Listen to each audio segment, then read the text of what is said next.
The weekend's here again. We're with talking points number 110. It's not many we've done already. Yeah, it's a bit boring these weekends. No Premier League football, international football. So we'll be finishing time for you to go and watch that if you so want to. But it's talking points. And I've got some guests in the house. So stay tuned.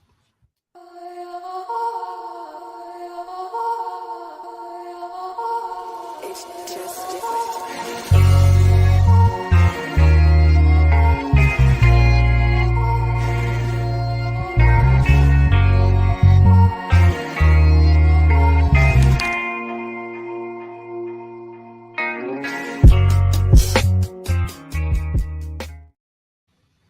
Oh, yes, I'm Sam Spurs for Life, and this is Paxton Road TV, PRTvSpurs, talking points number 110. We're here to talk all things Spurs. As usual, we have a bit of a title. Is this all a step too far? Could be anything. But people are saying, oh, no, we're crashing and burning Spurs. They're done. But I think it's all a little bit too much. Yeah, we can get emotional. Yes, we can get a little bit upset. We've only lost 2 games, people, so it's time to just chill. But joining me tonight to discuss the I'm looking over there. Joining me tonight in the house, we have 2 esteemed guests.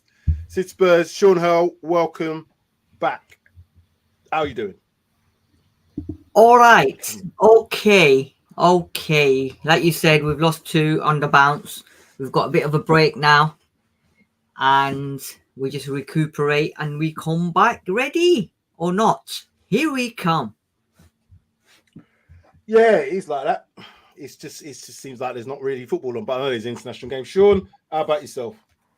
Yeah, I mean, it's you can't deny I was very disappointed for that in the manner in which we lost the last game and obviously the previous game. But you know, it gives a bit of headspace for Ange to come up with solutions to injuries, missing people through suspensions, and as you say, 2 defeats.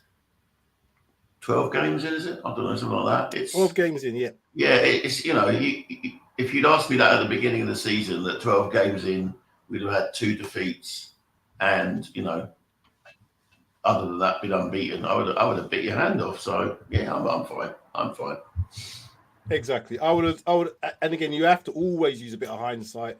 Yeah, it's disappointing. The manner of the defeats, obviously, the Chelsea game hurt, and the Wolves game as well. But in the grand scheme of things, 26 points after 12 games played, in the top 4, 2 points off the top of the league, 1 point behind Arsenal. It's all on the same points as Arsenal. I tell a lie, we're on the same points as Arsenal, are we not? No, I think they're Liverpool by a point. Liverpool and I'll look at the table in a minute. I haven't really even checked. Since I lost those 2 games, I haven't really looked at the league again. But I do know we're in the top 4. I do know we've got 26 points. Someone tell me in the comments, or one of us lot. I can have a look, but I'm sure. I'll tell you now, mate. We are same points. No, we're Liverpool and Arsenal on 27, and we're on 26. That's the one. Yeah. Liverpool and Arsenal on the same points. Anyway, That being said, I would have taken 26 points after 12 games, being in the top 4, 2 points off top. So, yes, I, for one, am going to just chill out a little bit. And maybe the international break came at a good time. It means we don't get wound up thinking, oh, it's Aston Villa next. And what if we don't, gives us a bit of time, a bit of breathing space, as Sean said.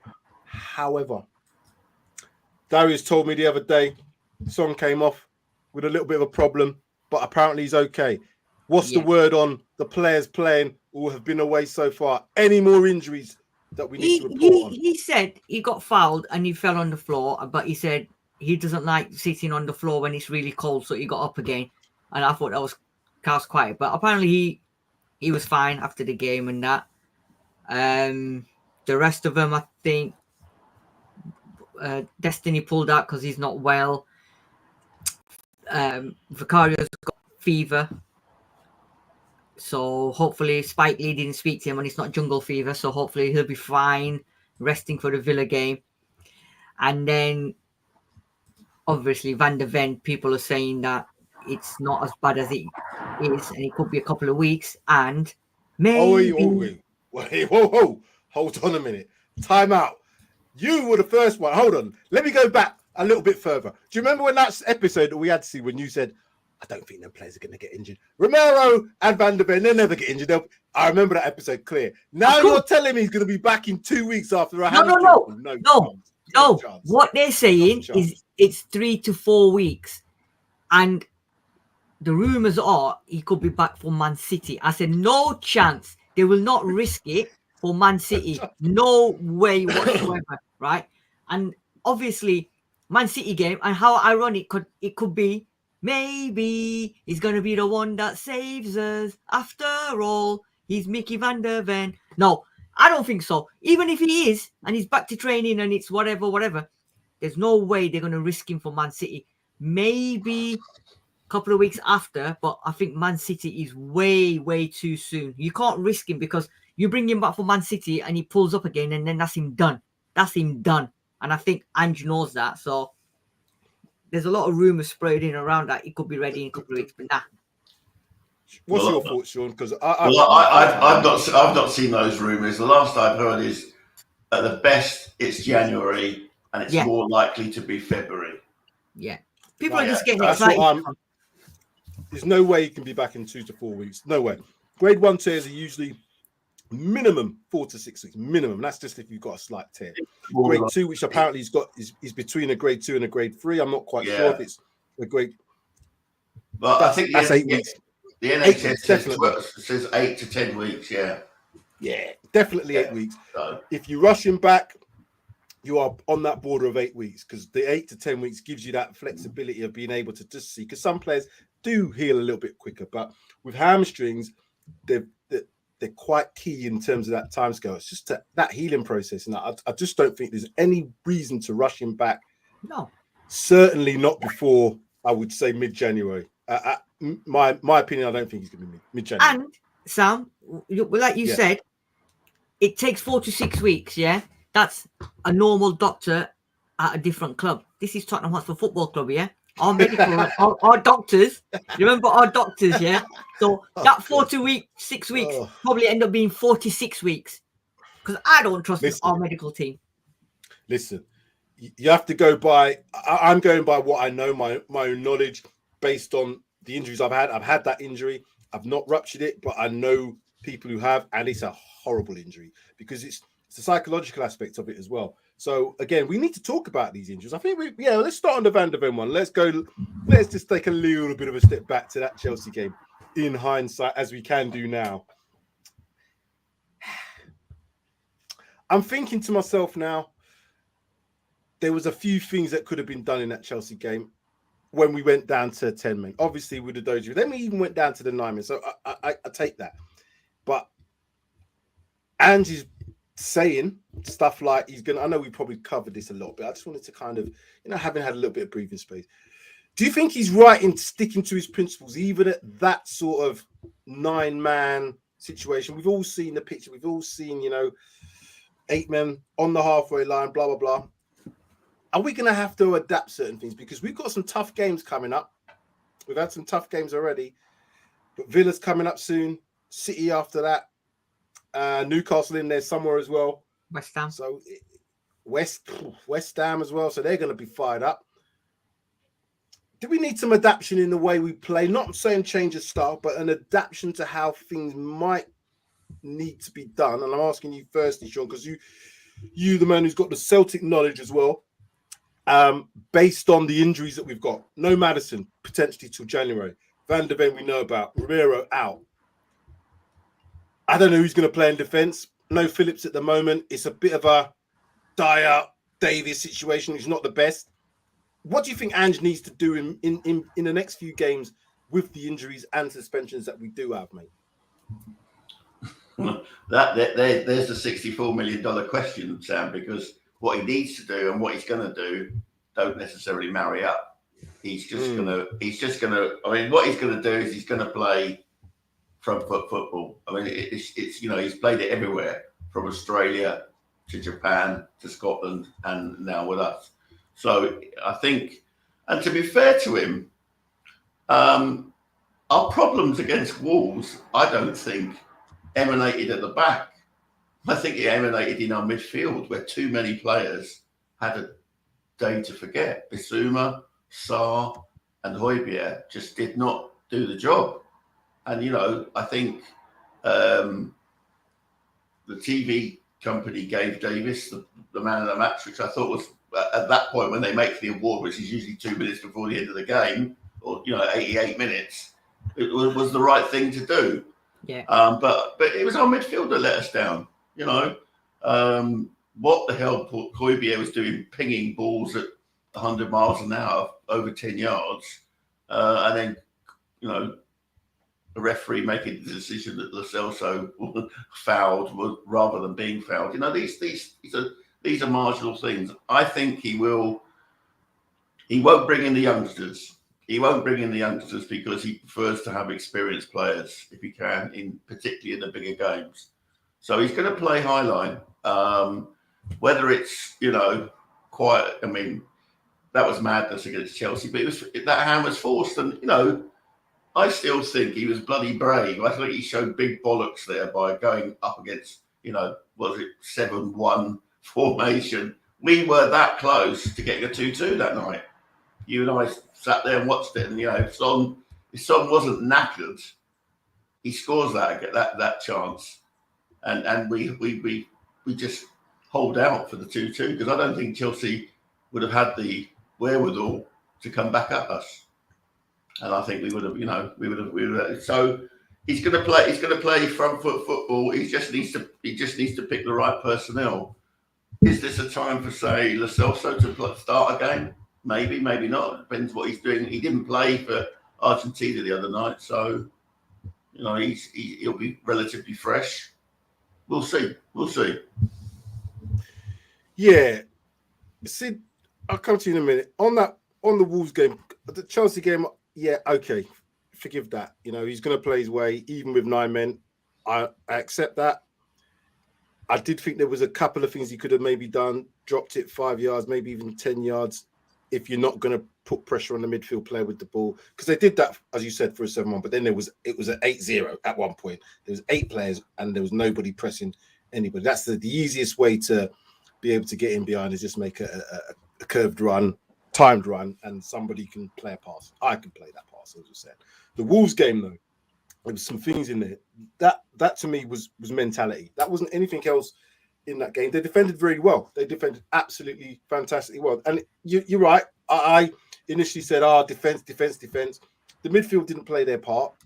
However, when it comes to being 90 minutes, and there's some stats that's come out that's where the first team that's been leading the game for 88 minutes, or certainly had an 88-minute winning it and lost the game. Yeah. And we lost it 2-1. Now, that first goal, they tried to play out the back. They did that. There was a couple of players out of position. So Dyer got the ball in that right-hand area. Pedro Porro was a bit further up. Højbjerg was slightly in the deeper midfield position, but not quite in that centre-back position. But what happened was, there was no communication, because I watched it back a couple of times. The ball went out to Dyer. Yes, Dyer made that pass down the line. It wasn't the greatest pass in the world, but there was still a look that could have happened from then. The throw was taken in. Dyer was still in that right back position. So what you need to have is some communication. Højbjerg is there. I saw that runner. So if the runner's coming, and you can't see it on the screen, but the runner's coming from right to left, Højbjerg has to drop back into that position. There's another midfielder that could have gone with him, but Davis, if you look at Davis was pretty much had 1v2. Royal was on the other side.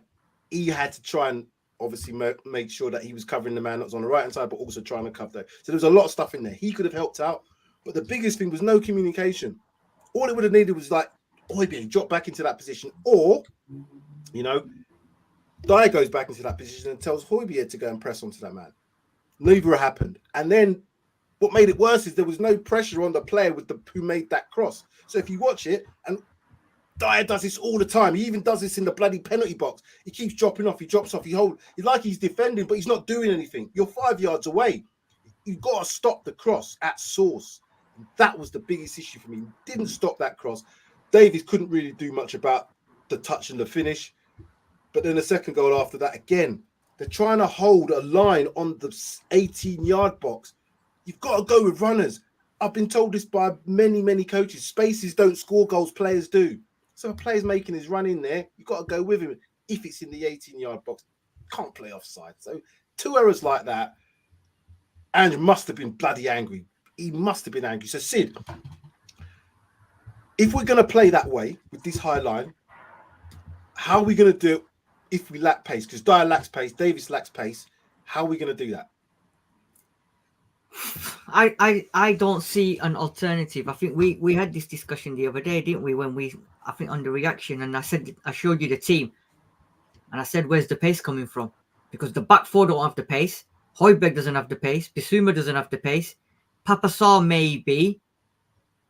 Kulu's not got the pace. Son's not got the pace.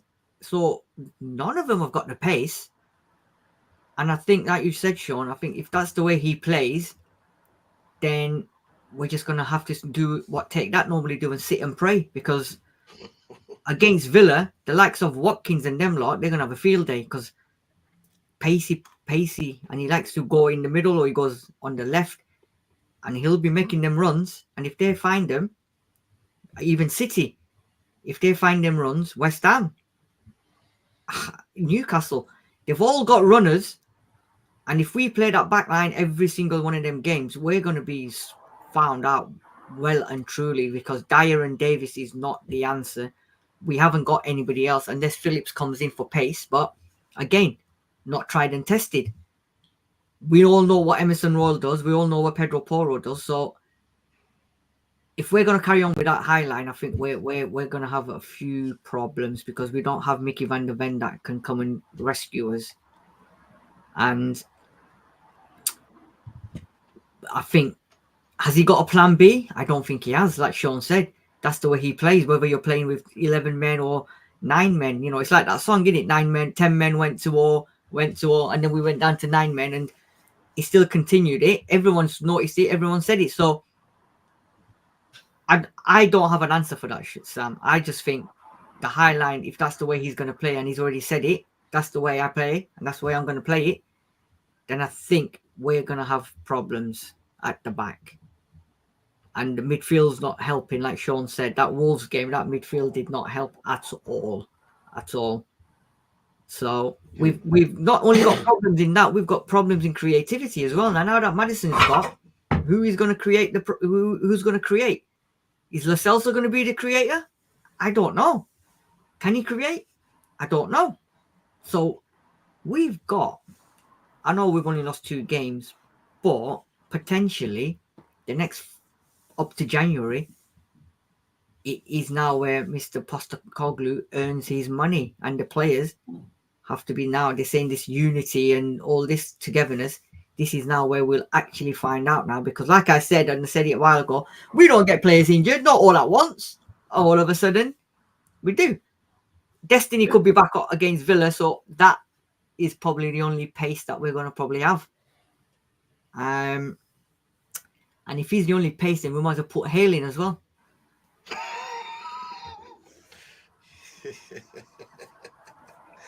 Well,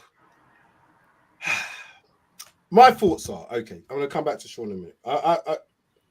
You don't have to change his style. Now, I'm not asking him to completely go, right, we're going to play counter-attacking football here, we're dropping deep. No, I wouldn't expect that, and I wouldn't want that. He's a stubborn person, and I expect the top managers to be stubborn. Klopp stubborn, Pep stubborn. They're all those, they are.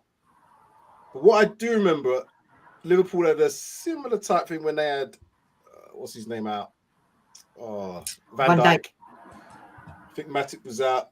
Kanate. They had some injuries. Yeah. And they were trying to play that same high line, and teams just worked it out. You could see, just timing the run, they're going to hold, they're going to hold, they're going to hold. If you get it right, you're going to get in every single time. Klopp kept on. And then all of a sudden, he's like, right, I can't keep. He just dropped it that 5. So he was still playing, holding a position, but you're holding it a little bit further back, because we've got a good keeper in terms of that sweeper keeper. Because that Chelsea game, me and Sean said, I was like, every single time, there was one time Cucurella got in, Jackson must have got in about 55 times. I was thinking, 1v1s here, we're going to get smashed. But keeper did well. And there was a couple of times when he kept out and he done some last minute, but he made some last-ditch clearances. But he just dropped that space a little bit. It becomes more difficult to put that ball into that position. And if he's on his edge of his box or even further up, he can make that switch, and it just makes it a little bit easier for the. Oh, he's gone. A little bit easier for the players who, as I said, Dyer's not got the pace of Van der Ven. He's not got. Even Romero, I think, has got a decent amount of pace. But I don't want to see suicide football. You know, I don't want to see Dyer struggling to try and play offside, because he tried to play offside on the edge of the box. That's frightening for me. That's really frightening, because if you watch that second goal, he goes to the edge of the box, he's going with the player, and then he decides, I'm going to stop him, but how can you try and play offside when you have no idea what's behind you? You have no idea. And he's done that numerous occasions, if you go back and look. But did you not hear the music when you done that? No, what was the... Should I stay or should I go? Madness. Yeah. So, again, coming back to you, Sean, now. If you was the manager now, you've got a young 18-year-old, untested, but probably got the pace to burn, fit, whatever, talented. You got the choice of Dyer, Davis, or you got the choice... you got the choice between Dyer, Davis, and Ashley Phillips. Who's going to take the two places? Centre back. I think I'm going to go with Dyer and Davis, and the reason I do that is because, as Sid has said, destiny is back. Now, there's nothing more awkward in that back four against Wolves last week than Emerson Royale at left back and ice. No attacking threat at all. He just looks totally lost whenever he goes to the left-hand side of the field. So at least we will have a competent left back who can play the inverted system. But I think from what I understand, and I follow a lot of the people who follow the youth team a bit closer than I do, and they do say that Phillips is still a piece, he's still in progress, and that his passing is just not good enough to be the centre back. So I trust their judgment, because they'll go and see them at Hotspur Way and all the under 21s and the under 18s. So I think I would still go with those two, but grateful that Destiny should be back. So we'll at least have competent fullbacks. But then we've got the missing Basuma, who seems to have been missing in action since Luton away, to be honest. For me, it's the midfield. I don't want to see Højbjerg in there. He's not a starting player. So I don't know how he perms the connotations. We need someone to do the number 6. Will Bentancur be able to start the game? And of course, the other thing as well, Sam, is the style of play that Villa will play. I'm only thinking the Villa. I'm not even thinking. I'm not even thinking City. I'm not thinking City. West Ham or Newcastle. I'm just thinking Villa. They play a very high line too. Now that can play into our hands if we've got someone like Johnson. We know that Son likes to play on the shoulder. So we can pose them as many problems as they will pose us. It could be like a slugfest, couldn't it? Where they're just like boxers punching each other out. It could be like a 5-4 game or something like that. Who knows? I just hope that he gets the right middle 3 in the middle. But Sean, they're absolutely vital. Don't forget, Basuma's not available for Villa, so that's what I just said. Basuma's not available, so he's got a perm 3 from what we've got left. Yeah. And it's I'm just hoping that he's got it, and the problem is probably the ones that he'd want to look at are away on international duty. It's not really 2 weeks off, is it? When the players that you want to look at are the other side of the world. So it's. But I do take hope from the return of Destiny and the fact that Villa play a high line, because they can be for me. Yeah, I'm looking at it. they say the Premier League's the hardest league in the world for a reason, because any team can beat any team on a day. So looking at the teams in the league, any team you go away from home to play is a tough opposition. I know we've had some freak results, but most of the time it's not going to be a given. We've even seen Liverpool, we even saw Manchester United struggle against Luton. So there's no givens, and they were at home. I expect us, even with a number of players out, to be competitive at home because you have the home advantage, provided the crowd stays with the players and the manager and the team. Now, this is where I've got a little bit of, are we on a little bit of a knife edge here? Because it doesn't take long, as we all know, for that stadium to get a little bit rumblings going on. Ooh, what's he doing here? And we're going to give, I'm not not even going to question the manager at all. There's no question about what his tactics, what he wants to do. I'm behind him fully. Doesn't mean I don't have an opinion about it, because I do. But I know Premier League managers who've got that tactical nous about him. Gary O'Neill had tactical nous about him because he just knew, if you just keep pressing us, eventually the mistakes will come. And they did. Unai Emery's going to be very much the same. I believe that Villa will play a counter-attacking game because they have got that pace and they have got Ollie Watkins up front. Douglas Luiz, I like him as a midfielder. I really like. I don't like McGinn, but I know what he's a ratter. That's what he just rats around. We ain't got Basuma in there. So Højbjerg for me has to play, only because of the same reason that you said about Dyer and Davis, the experience. I'm not sure if I want to see a midfield of Skip, Bentancur, and another. And it's the another now that we're going to have to probably discuss a little bit more, because I don't think Giovanni Lo Celso is the one. His cameos haven't been anything close to what I want from a number 10.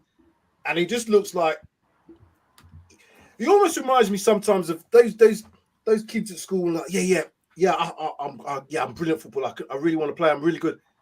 And actually get on the field, it's like, oh God, not sure if I really want his place today. He looks like he don't really want to be there at times. Now, we've talked about the Kulusevski thing. I'm thinking for Villa, there's an opportunity here, because of we're at home, to maybe tweak a couple of things. Destiny Udogie, great in being back, but because he's inverted, his recovery is not going to be the same as if you're going to be playing a full-time left fullback. So he's going to have to work extremely hard if he's having to cover Davis as well. And then Davis having to cover Dyer, because that's what Davis had to do against Wolves. So it's all going to be a little bit sticky. That's why I'm saying we might just have to just tweak certain things.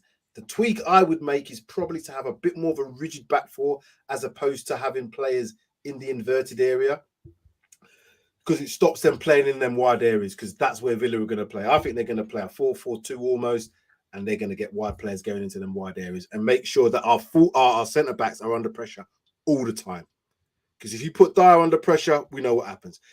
Physically, if you put Ben Davis under pressure, I know what's going to happen. So it's going to be a really interesting game. Again, forget about Man City. That's a whole other story. We have to get 3 points against Villa, and he's going to have to show now how he's going to do that. What are the players now going to have to prove? Do you think these players, like Dyer, like Ben Davis, Dyer's not signed a contract. He's not going to be there. What's his motivation to be playing for Spurs? Is it just because he's at Spurs? I don't know. I'm not sure. Well, Mourinho's looking at him now in January. Apparently, I've read today that he's told his people that I want Dyer in January, so go and get him. Now, the price they're looking at is about, they reckon they can get him for between 5 to 15 or something stupid. So, and Dyer's already said he's going to see out his contract. So if Roma come in for him in January, then does he go? But the question then is, does he let him go? Because I don't think Højbjerg or Dyer will be able to leave the club in January, because we haven't got cover, right? Plus, you got the African nations and going Asian on, Cup. So we're going to lose 2 players. So do you honestly think he's going to let Højbjerg go? Do you honestly think he's going to let Dyer go when we've got problems with Van de Ven? Unless Big Angie's got something up his sleeve, and they've already got two potentials. Apparently, this Kelly's rumors hotting up 30 million or 40 million. I don't know even if he's the answer or not, but and then they're saying they've got no money, so I don't know what's going on. And I honestly think that Dyer's going to see his contract out. I don't think he's going to go in January. Højbjerg one is a tricky one because we haven't got cover, especially with Sarr and Bissouma going abroad. I think he'll keep him as cover because he needs him. Otherwise, we'll be proper screwed. So Villa's going to be an interesting game, like you said, because obviously McGinn and Tielemans played the other day in the middle. They've got Diaby in there. They've got Kamara. They've got Douglas Luiz. They've got players that can pace, and they've got pace, and they've got like guile in the midfield. They haven't just got, because that McGinn, as I said, he's not a player that I would say, yeah, he's a worldie, I'll take him, but he's got something about him. Yeah, and he's gonna give us problems. I'm going to ask Sean this question because I think this is relevant to this. If Dyer had credit in the bank and a player saying, I'm going to see out my contract, I wouldn't have any problems doing it. I've got no problems in not doing it, in accepting it, because if they've been a servant and they've been doing this and they've, had some really good appearances, you accept that. The fan base, from what I can see, is quite split, but more so against Dyer than for him. And when a player comes out and says, I'm not going anywhere, I'm staying, regardless of any offers that come in football, it causes me a little bit of a concern because of the fact that he doesn't have much credit in the bank. How are the fans going to respond if he's playing every week for the next few weeks, Sean? Well, it all depends on performances, doesn't it? I mean, it's like anyone. If you're putting in a performance, you're not making mistakes, and that's something we cannot guarantee with latter day Eric Dyer. Then you're gonna the fans will just have to like it or lump it. I mean, I believe Dyer's already signalled where he's going. He was speaking at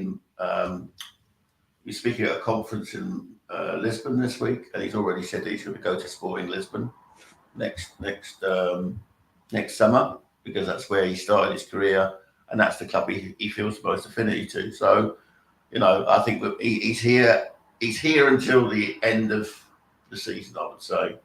I mean, I must admit, it's 5 million. 5 million is what we paid for him. So to get 5 million for him, would be quite a little bonus. Or 15 million, as Sid said there. Well, we would. I don't think Roma have got that money. To be fair, they're up to their necks in financial fair play. He might cost us more than 5 million, though. Dyer, in the long run, he might cost us about 50 million if he can. I'm just thinking Champions League here. That's all I'm thinking. We haven't got a Champions League defence at the moment. Well, no, but we did have a Champions League defence last year, either.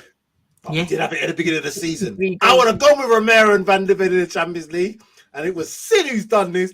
Sid did this. He said, I don't see him getting injured. I don't see him getting suspended. And then what happened? I'm going to blame you for this forever. No, you blame Romero. You blame me. Blame Romero, because if Romero doesn't do the stupidness, Van der Ven doesn't get injured. Simple. Quick question then for both of you. Do we have to buy in January? 100%, but whether we do or not, I don't think we are gonna, because if you're looking at people like Kelly and whatever, last couple of days I've been seeing names thrown out and I've not even heard of some of them, and they're all young'uns as well, like 19, 20, 21-year-olds. It's going to be a Phillips situation, isn't it? Not tried and tested. Are they going to bring them straight into play? I don't know. Kelly, or probably you can bring him into play at Bournemouth, yes, but 30, 40 million. I don't think there's money in the bank, I don't think there's money in the bank, because there's a few places that we need replacing. Whether they've got the money or not, I don't know. I think Sean might have an answer to that, but I don't think we've have the money, and I'll be shocked. Sean knows about the finances better than all of us here, and he knows about them underground, undercover things. What's your thoughts? I think we will add to the squad. I mean, Ange will be champing at the bit, and he'll be talking to Langer and YouTube scout, whose name escapes me. And we'll be, there will be additions, but don't expect finished products necessarily. Don't expect 60 million, 70 million pound players. Those days are done. Yeah, we've been burned too often in the transfer market. So we'll be looking at players, and if we sell players, if we move players on, then we can, that all should go towards the transfer kitty. I think there will be additions in January. I just think they're going to act a bit more professionally, because that was one thing about Villa's recruitment, which is where Langer come from. Players turned up and you never heard about them. They were suddenly there, And if we could get some of that savvy in the transfer market, where we're not talking about the player for weeks and weeks, and the clubs are driving up the price based on the amount of column inches, then I'm all for that. I just hope that it's a three window project, and we've only had one window, so it's more than three, but yeah. It was more than a 3-window project, but Ange did say post the window closing, everything wasn't going to get in one window. So I fully expected him to be, even if we didn't have the injuries that we had now, he would be looking to January to do something, wherever that be. Now, maybe the priority might not have been centre back.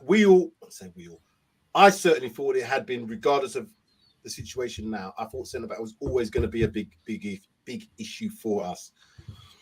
So did Ange. Yeah, so did Ange. I mean, he said it. He wanted another centre back, and he said it. Yeah. He's repeated it after the window closed. So yeah.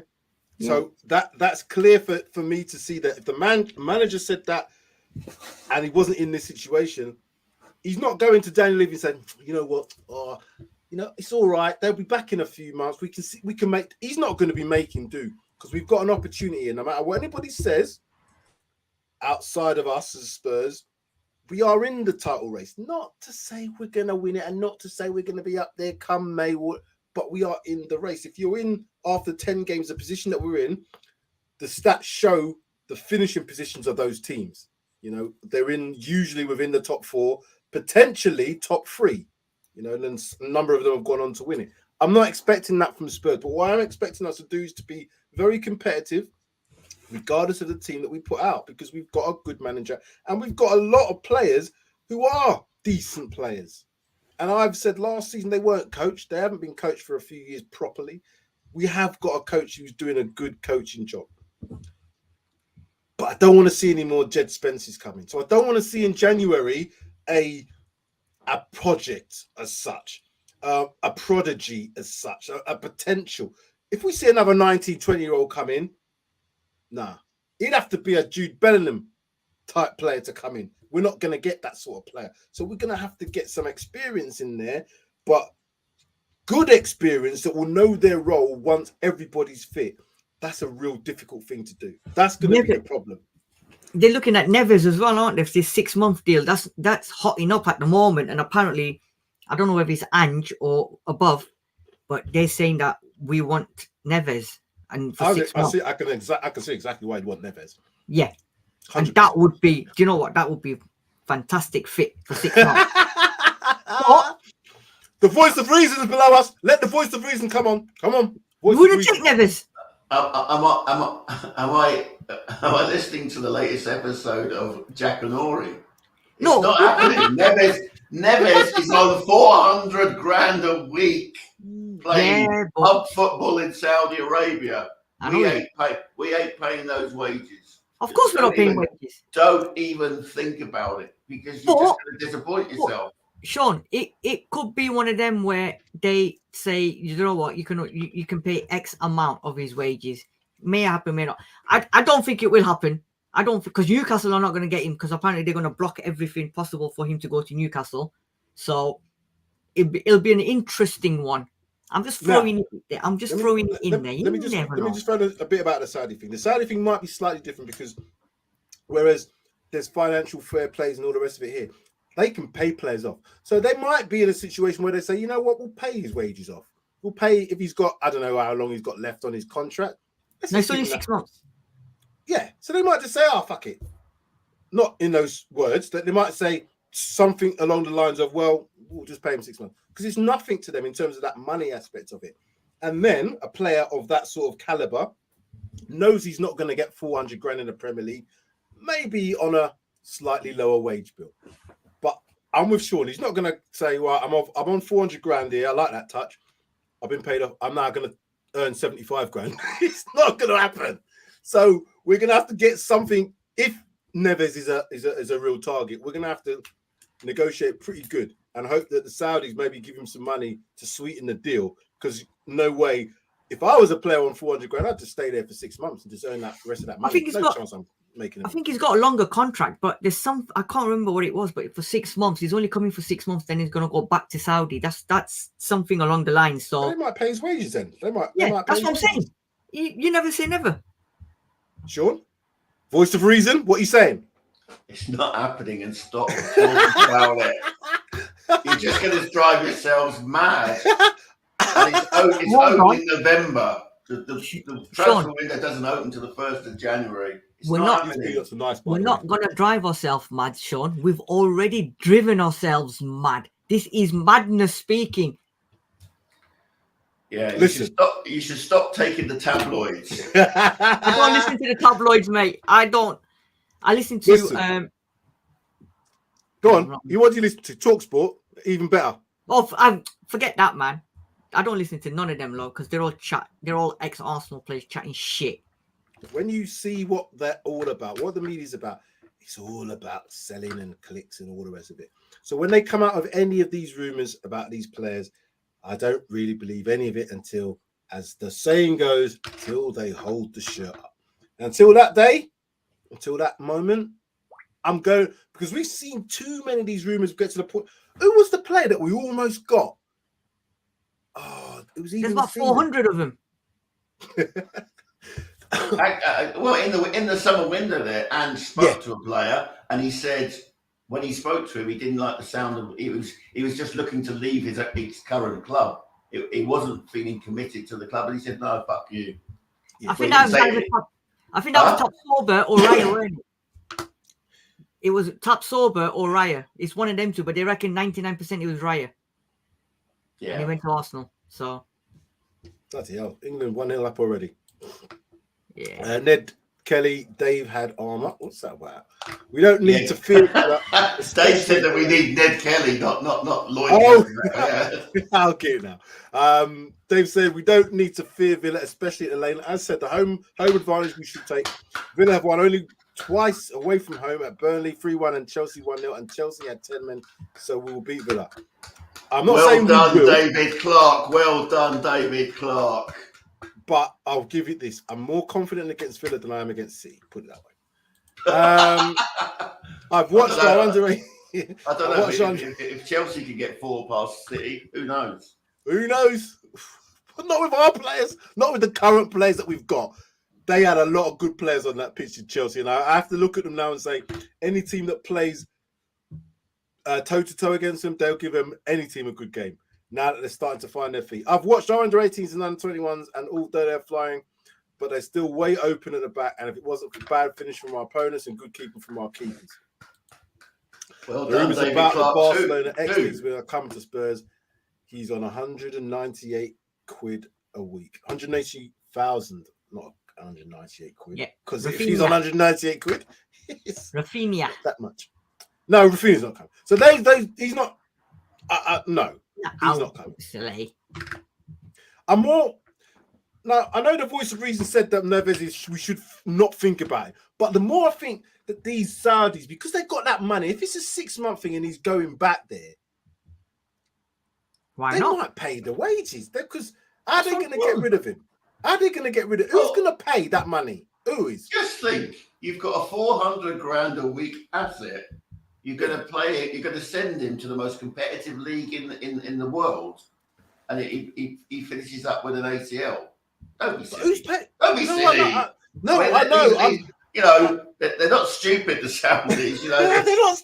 I'm not being logical here, Sean. I'm just being like fanciful. But I'm just thinking to myself here: if he had, because I don't know. Quote the title. It's a step too far, Sam. It's a step too far.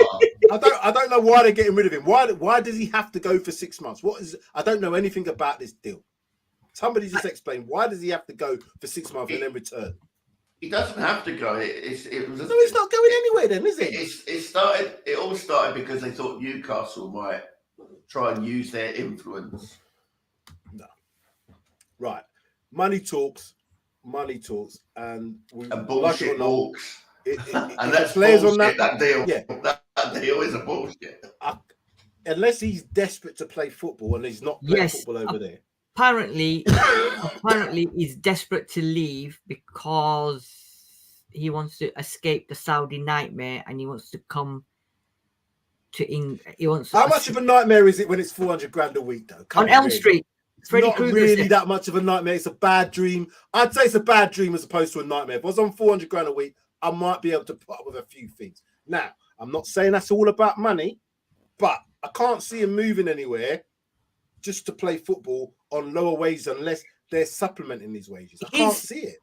He's struggling to adapt to life in the Gulf state, and there's apparently a few of the players are struggling to adapt to the life. So yes, they're on stupid money, but you can be on as much stupid money as you want. If you're not happy and you're not adapting, then maybe he's probably thinking, you know what, sack the money, man. I want to go back and have a comfortable life, or I want to go back somewhere where I'm happy. I think they're not happy there. There's a few of them who are not happy there, so that's the reason, and that's why they say. Lads. Well, we start getting carried away with Neves, right? Now, there's a better link, I think, with an ex-Chelsea youth team player who's currently in the first team at Juventus. Now, given our good relations with Juventus, Ilyang, an English under-21 international. Well, that's. I think that's a better deal. Of course, it is. And you know, it also helps us grow our homegrown, because we need to grow our homegrown players. We Agreed. We're already in bloody trouble as it is. We've wasted this. You could say we've wasted the space on Solomon because he's non-homegrown and he's now out for the majority of the season, perhaps. Yeah, I think that. I think that's a better. To me, it looks like a better deal. He's playing in a very competitive league. He's assisting. He's well thought of.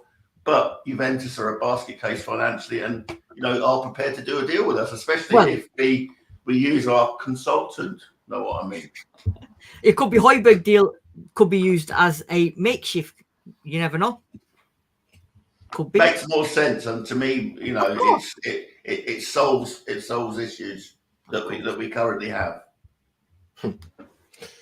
Well, there's a lot of things that we're going to obviously uncover. Obviously, is it Langer? His name is the new technical director. Not Bernard. But he's certainly going to be in the what's the word, in people's minds and thoughts over the next few weeks, especially when we get to January, because that's going to be, as I said, we have to buy in January.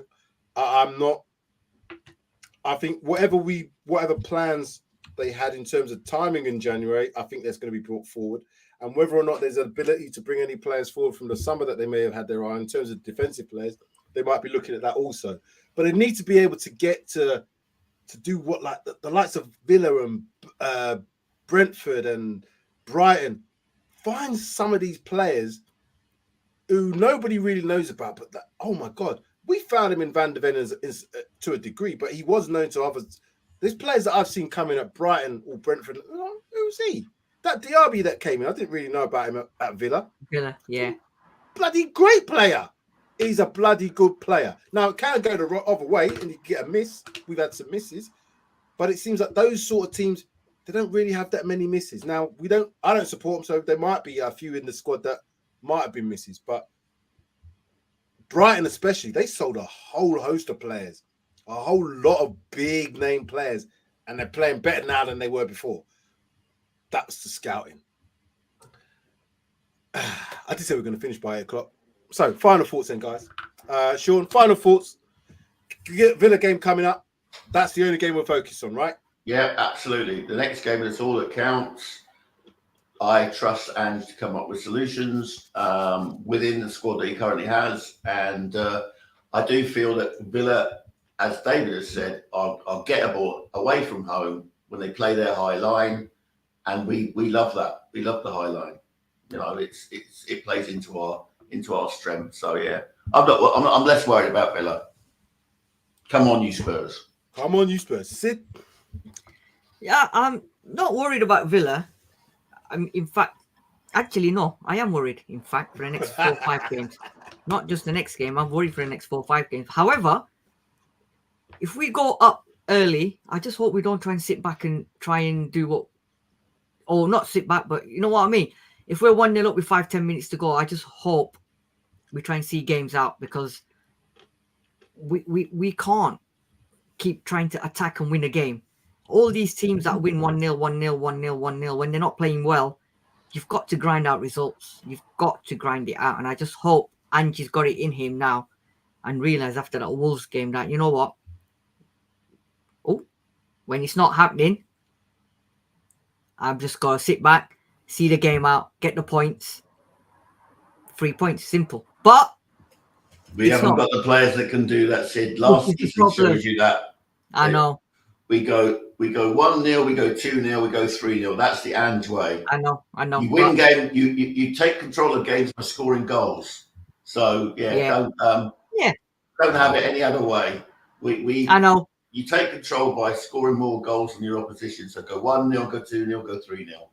Yeah, but that's the way it is. I think, and I think Spurs fans are gonna have to get used to it for the next until January. Where if we're gonna come up with the next. If you're going to come up against teams, even January, the players he'll want to play 1-0, 2-0, 3-0. Yeah. But what I'm saying is, next until January, we're not just going to have to just. Yeah. He needs players with legs. He needs players with legs. Yeah. Because I'm not expecting him to change his style of play. I don't want him to change it, because that's what's happening down at Manchester, in the red part of Manchester, where Ten Hag doesn't know what to do. He's just trying to find a system to suit whatever he can suit with the players. You've got to have a defined philosophy. You've got to have a defined way of playing, and he's got that. They're still six. They're still six, in spite of the terrible season they're having. But they have got individual quality. No matter what anybody says, they have got some duffs in there, but they have got quality in that Man United. So we've got quality as well. And this is what I'm saying. I don't want to see wholesale, right, let's just try and play counter-attack now to attack, but we can just do some tweaks. You've got to protect the players that need protecting in terms of the profile of the players that in the position. So what I'm saying by that is centre-back, the profile is a player that's strong, quick, can make good passes, short passes, maybe even like a bit of a medium pass. You don't have to make crazy diagonals. Dyer likes to play crazy diagonals. It's not something that's required in an Ange team. You don't need to be playing those long 50, 60, 70, 80 raking yard balls. So he's going to have to adapt how he plays. This is where the manager comes in. This is how the coaching aspect comes in. What now do you see in training that you can protect that player but still get the best out of that player? And knowing the player is not to say he's not bothered, probably the wrong phrase, but he's not signed a contract. He has no real allegiance to Spurs other than his 10 years in the bank.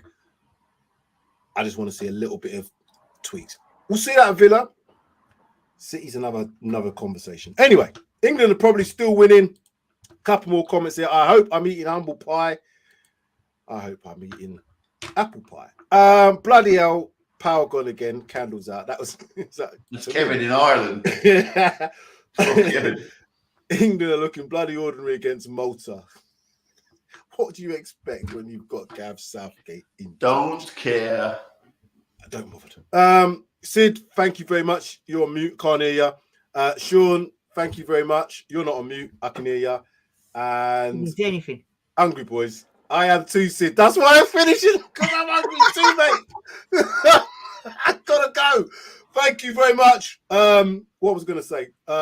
Subscribe, like, share, comment, all the other stuff that you do. And a big thanks to everyone in the chat.